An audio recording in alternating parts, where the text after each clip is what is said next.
All right, so you can just try this question by pausing the video and you can resume for the solution.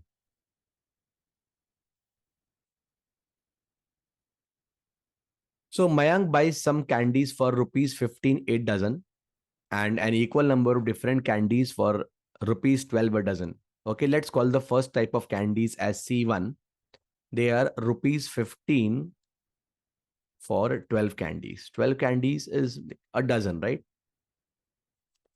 Similarly, we have a second lot calling it as C2.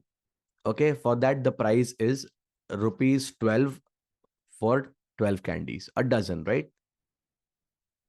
He sells all for rupees 16.58 dozen. So he combines the two mixtures.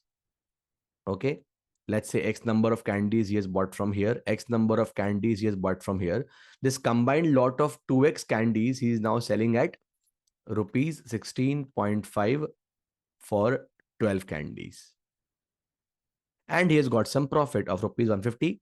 They're asking you how many dozens of candies did he buy altogether. Okay. All right. Interesting question. A very sweet and good question. Let's see how we deal with this. Let us suppose that the first type of candy C1, he's buying 12 in number. So the cost price of these candies becomes rupees 15.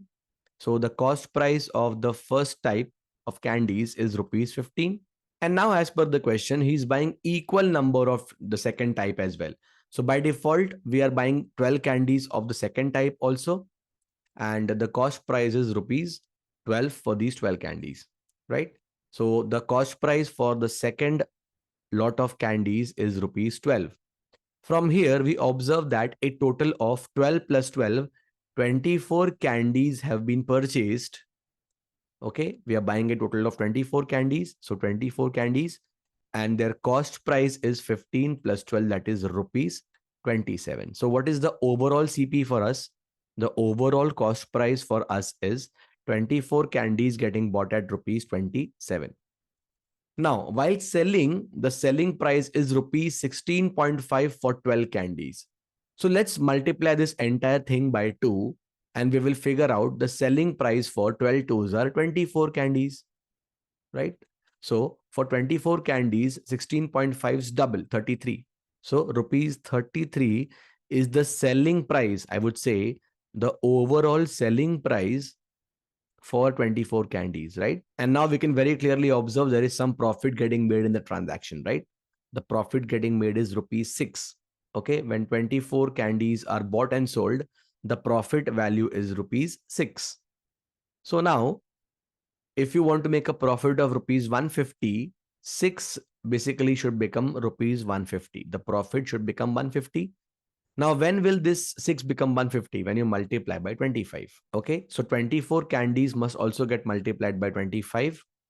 Okay, and these many total number of candies are to be bought and sold. Okay, so he's buying a total of these many candies and selling them.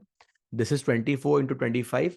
And they're asking you how many dozens of candies did he buy altogether. So just divide this number by 12, you should get the answer required, and that is 12 ones are and 12 twos are 2 into 25, 50. So he's buying a total of 50 dozen candies, and that's the answer to our question 50, 50.